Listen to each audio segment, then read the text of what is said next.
اعوذ باللہ من الشیطان الرجیم بسم اللہ الرحمن الرحیم اللہم صلی علی محمد وعلی محمد واصحاب محمد۔ آج کی میری بہت اہم گفتگو کرنا چاہ رہا ہوں آپ سب کے سامنے فضائل اہل بیت، فضائل پنجتن، اور جو نیا عالمی نظام، جو ہم اسلامی نظام جو قائم ہوگا اس متعلق ہم بات کریں گے انشاءاللہ، جو امام مہدی قائم کریں گے، جس کی جدوجہد میں آج سے ہی شروع کرنی ہے۔ سب سے پہلے تو میں اس قرآن کی آیت کی طرف آؤں گا۔ سورۃ احزاب سورۃ 33 میں اللہ فرماتا ہے انما یرید اللہ یذھب عنکم الرجس اہل البیت ویطہرکم تطہیرا۔ اللہ تعالیٰ چاہتا ہے کہ اے نبی، اے میرے حبیب کے اہل بیت، اللہ تعالیٰ تو تمہیں پاک صاف رکھنا چاہتا ہے اور رجس سے دور رکھنا چاہتا ہے، پاک صاف ستھرا رکھنا چاہتا ہے۔ اور صاف ستھرا اللہ نے کیا، وہ پہلے سے ہی پاک تھے، پیدائش کے وقت سے پہلے کے ہی اہل بیت پاک ہے۔ یہ اللہ نے ان کی طہارت خاص کا اعلان کیا ہے سورۃ احزاب پہ۔ اس آیت 7 میں حدیث موجود ہے، ایک ہی چادر میں نبی کریم صلی اللہ علیہ وسلم مولا علی، بیوی پاک اماں فاطمہ، حسنین کریمین کو لیا اور کہا اللہ میری اہل بیت ہے۔ اس چادر والی حدیث، اس کو حدیث قصہ کہا جاتا ہے، جن میں حضور نے ان کی خاص طہارت خاص کا اعلان کیا کہ یہ پاک ہستی ہے۔ اور اسی ترمذی شریف کی جلد نمبر 3 میں حدیث ہے، حضور نے فرمایا ہم مولا حسن، مولا حسین اور مولا حسن کے لیے، مولا حسین کے لیے، مولا علی کے لیے، بی فاطمہ کے لیے کہ جو تم سے صلح کرے گا میں اس سے صلح کروں گا، جو تم سے جنگ کرے گا میں اس سے جنگ کروں گا۔ اور ایک اور نبی کریم صلی اللہ علیہ وسلم کی حدیث ہے، مولا کائنات امیر المومنین فاتح بردماد رسول وزیر رسول اخی رسول زوج بطول تیغ مسلول علی ابن ابی طالب کے متعلق جلد نمبر 3 میں ترمذی شریف کی، یا علی انت اخی فی الدنیا والآخرت، تم صرف اس دنیا میں نہیں، اس جہان میں نہیں، اگلے جہان میں بھی میرے بھائی ہو۔ اور اسی ترمذی شریف کی حدیث ہے، آقا کائنات صلی اللہ علیہ وآلہ وسلم نے فرمایا یا علی انت منی وانا منہ، میں تم سے ہوں اور تم مجھ سے ہو۔ ایک اور حدیث میں اللہ کے نبی صلی اللہ علیہ وسلم نے فرمایا، ترمذی شریف جلد نمبر 3 میں فرمایا کہ حضور پاک کے پاس ایک پرندہ بنا ہوا پڑا ہوا تھا جو تھا، تو حضور نے دعا کی یا اللہ اس شخص کو اپنی مخلوق میں سے اپنی پسندیدہ ترین شخصیت کو بھیج کے میرے ساتھ اس پرندے کو کھائے۔ روایت میں موجود ہے کہ مولا علی آئے اور انہوں نے حضور کے ساتھ وہ پرندہ کھایا۔ حضور نبی کریم رؤوف الرحیم صلی اللہ علیہ وسلم نے اہل بیت کی بہت بلند شانیں بیان کی ہیں۔ ترمذی شریف جلد نمبر 3 میں بیوی فاطمہ کے متعلق ارشاد ہوتا ہے، بیوی اماں فاطمہ کے متعلق ارشاد یہ ہوتا ہے کہ فاطمہ میرے جگر کا ٹکڑا ہے، فاطمہ جنتی عورتوں کی سردار ہے۔ اللہ اکبر، سبحان اللہ۔ اور حضور صلی اللہ علیہ وسلم حسنین کریمین کے متعلق جلد نمبر 3 میں کیا فرمایا کہ حسن حسین میرے پھول ہیں، حسن حسین جنت کے جوانوں کے سردار ہیں۔ اور حضور نے پھر فرمایا ترمذی شریف پہ حدیث میں جلد نمبر 3 میں کہ جو ان سے محبت کرتا ہے، حسنین کریمین سے، ان کے والدین کریمین سے محبت کرتا ہے، قیامت کے روز میرے ساتھ میرے درجے میں ہوگا۔ حضور نے کثرت روایت، امام احمد بن حنبل فرماتے ہیں، میرے منیر میں یہ روایت موجود ہے، حضرت پیر میر علی شاہ صاحب کی زندگی پہ کتاب لکھی کہ مہر منیر، اس میں یہ روایت لکھی ہوئی ہے کہ حضرت امام احمد بن حنبل فرماتے ہیں کہ جتنی احادیث حضرت علی کی شان میں بیان ہوئی اتنی کسی اور صحابی کی شان میں بیان نہیں ہوئی۔ آپ ایک اور جگہ پڑھ لیں، حضور صلی اللہ علیہ وسلم میں کثرت حدیث بہت زیادہ ہے۔ حضرت علی کی ضربت کی بات ہو خندق میں تو حضور نے فرمایا علی کی ضربت ثقلین کی عبادت پہ بھاری، علی اخو رسول، زوج بطول، تیغ مسلول، ناطق قرآن، حافظ قرآن، اور علی علمدار رسول۔ اللہ اکبر۔ علی خود فرماتے ہیں میں وہ علی ہوں کہ جس نے خیبر میں قتل کیا کافروں کا، میں وہ علی ہوں جس نے بتوں کو ڈھایا، میں وہ علی ہوں جو زوج بطول ہوں، میں وہ علی ہوں جو اخی رسول ہوں، میں وہ علی ہوں جو جنت و جہنم کو تقسیم کرے گا۔ اللہ اکبر۔ آپ اندازہ کریں ایک دم حرہ کی پہاڑی پر صدیق اکبر، فاروق اعظم، عثمان غنی، مولا علی موجود تھے اور نبی کریم صلی اللہ علیہ وسلم موجود تھے، اور نبی کریم صلی اللہ علیہ وسلم فرمایا کہ تم پر ایک صدیق شہید موجود ہے اور نبی بھی موجود ہے۔ حرہ کے پہاڑ تم پہ ایک نبی شہید اور صدیق موجود ہے، شہید میں مولا علی بھی تھے۔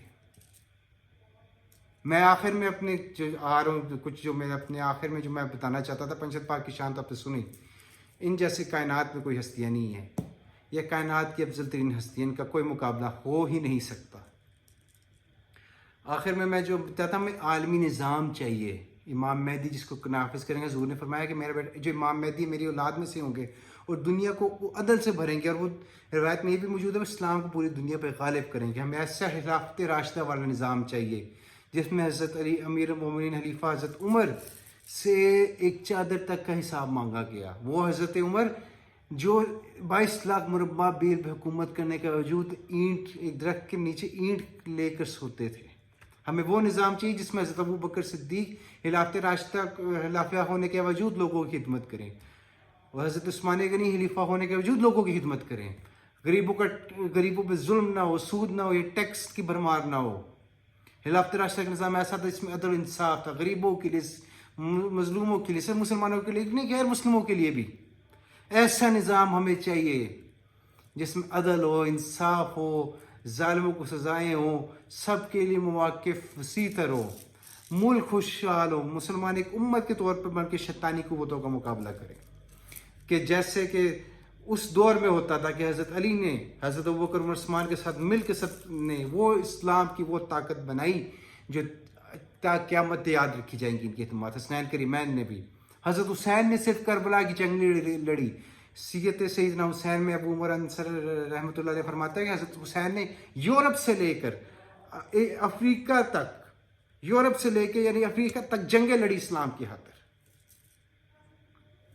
اور میں آخر میں آپ کو بتانا چاہتا ہوں یہ نظام ہمیں چاہیے. ہمیں یہ نظام نہیں چاہیے کہ چند طاقتور ادارے, چند طاقتور لوگ جو اپنے آپ کو اپنی انا کی خاطر ملک کا خدا کرتے ہیں, ویسے ایسے لوگوں کی کوئی جگہ نہیں ہونی چاہیے اس نظام میں. شیطانی طاقتوں کو کچلنا ہوگا ہمیں. ہم درود سے کچلیں گے, قرآن کی طاقت سے کچلیں گے, اپنے عمل سے کچلیں گے ان سب شیطانی قوتوں کو, اور اہل بیت صحابہ کرام اللہ اس کے رسول کے نام بلند کرے گی انشاءاللہ. ہمیں کوئی طاقت انشاءاللہ نہیں روک سکتی اللہ کے فضل و کرم سے. آخر میں صاحب اہل بیت کا یہ بتاتا ہوں کہ ہمیں یہ کربلا کا مہینہ کیا یاد کراتا ہے, کیا یاد دلاتا ہے یہ کربلا کا جو واقعہ ہے جو اس مہینے میں ہوا. آپ اندازہ کیجئے حسنین کریمین جو ہمارے لیے کتنی مقدس ہستی ہیں. حضرت حسین نے جب بیٹے علی اکبر کی قربانی جب ہونی تھی, جب شہادت ہونی تھی, اس سے کچھ دیر پہلے بڑے دردناک جملہ کہا. حضرت حسین فرمانے لگے کہ میرے لیے استقامت کی دعا کرنے علی اکبر, مجھے تمہیں قربان ہوتے دیکھنا بہت بڑا امتحان ہے میرے لیے.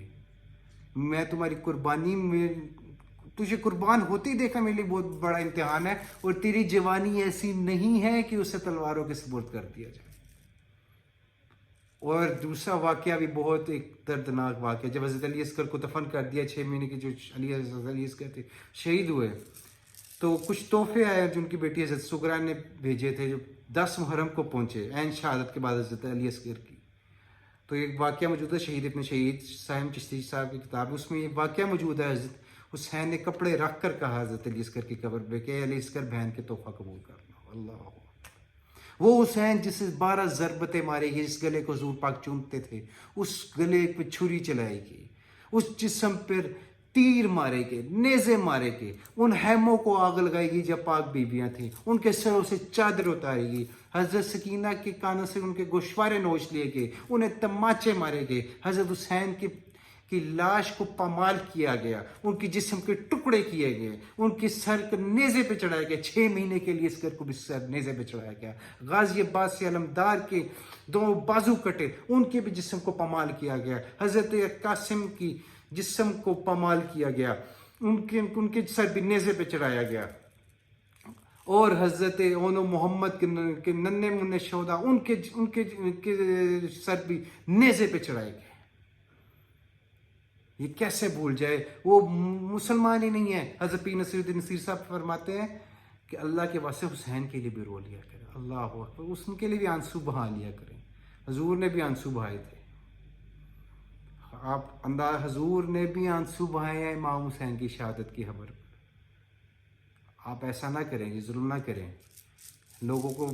اگر میں یہ نہیں کہتا کہ یار آپ ماتم کریں, یہ کریں, کوئی جو کرتا ہے اس کی اپنی مرضی ہے, کم از کم اس غم پہ یہ شیعہ سے نہ جوڑیں, اس کو سنیوں سے نہ جوڑیں. یار مسلمان سمجھے, آپ حضور کے نواز سے ذبح ہوئے ہیں, حضور کی فیملی کی اجڑی ہے, یہ سوچ کے اب اس کا غم منائے. اس کو شیعہ سنی اہل حدیث دیوبندی اس چیزوں سے اوپر اٹھ کے سوچے. یار اس چیز سے ذرا اوپر ہو کے سوچے، اللہ کا واسطہ ہے آپ کو. میں آپ سب سے درخواست کرتا ہوں کہ حضرت حسین کی میں آخری بات ہے کہ اسد الغابہ میں موجود ہے کہ حضرت حسین کثرت سے روزہ رکھتے تھے، صدقہ دیتے تھے، عبادت کرتے تھے، حج کرتے تھے اور نیکی کے کاموں میں بہت آگے ہوتے تھے. حضرت حسین کا آخری پیغام میں آپ کو یہ بتاؤں گا کہ حضرت حسین نے کہا تھا کہ میں نکلا اس لیے کہ اپنے نانا کی امت کی اصلاح کروں اور نیکی کا کام کروں اور برائی سے روکوں. یہ ہے حسینیت، قرآن حدیث کا نفاذ، شیطانی طاقتوں کا کلا کما. یہ ہے حسینیت، یہ حسنیت، یہ محمدیت، یہ حیدریت. اور بی بی فاطمہ کا بھی یہی اسوہ ہے کہ نیکی کا کام دیا جائے، برائی سے روکا جائے. اہل بیت صحابہ کرام پہ یہی اسوہ سے کہ ہم لے کے چلیں. اللہ تعالیٰ ہم سب کو عمل کی توفیق عطا فرمائے. آمین.